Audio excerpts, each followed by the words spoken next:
Schonberg, thank you for joining us on Newsday, and great to have your thoughts. This is Newsday from the BBC World Service. Stay with us, plenty more to come. James and Sana with you here.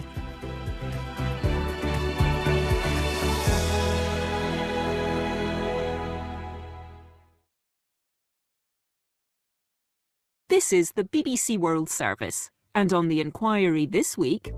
I'm Charmaine Cozier.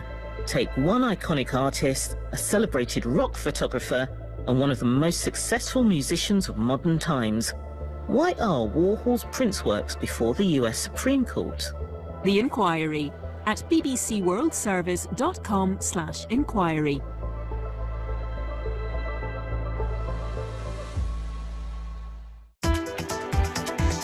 Digital Radio Mondiale, bringing you a greater selection of programmes from broadcasters across Europe and the world. To find out what's on and when, go to drm.org.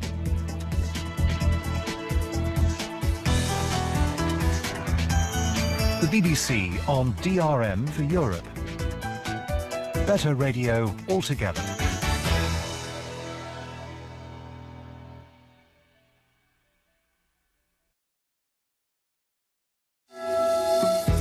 Hello, welcome to Newsday from the BBC World Service with James and Sana.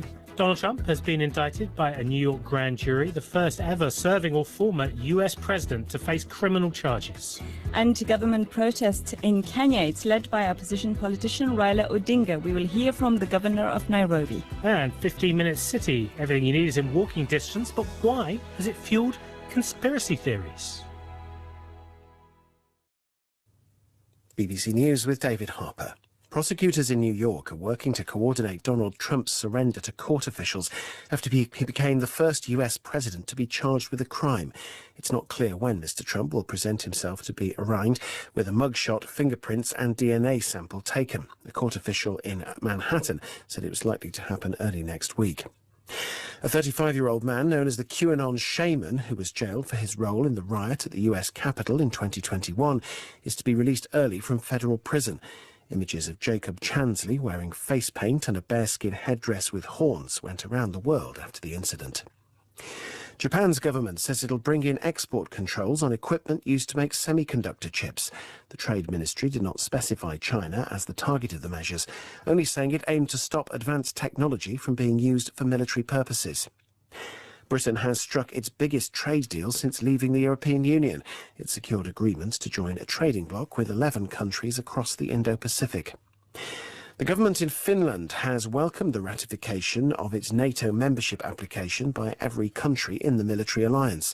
Helsinki said its accession to NATO would strengthen Finnish security and improve stability and security in the Baltic Sea region and Northern Europe.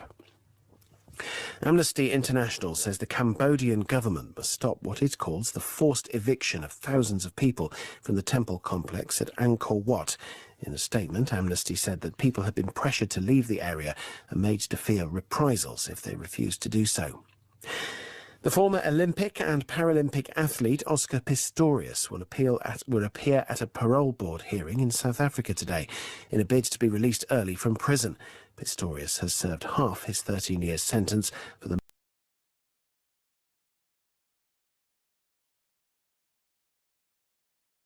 news. Thanks, David. Hello and welcome to Newsday with James and Sana. A legal penal code, a panel known as a grand jury has charged Donald Trump, making him the first former US president to be indicted. The charges concern a payment to a porn star for keeping quiet about an alleged affair. We will have plenty more on that story. And would you want to live in a city where you can reach anything you need in 15 minutes? That's an idea under discussion in the Netherlands, but it has caused reactions on social media. We will find out why. If you have any thoughts about that, our text number is +44 77 86 20 50 85.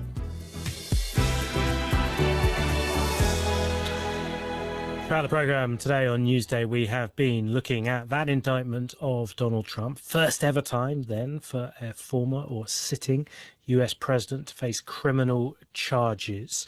About half an hour ago, we heard from one of his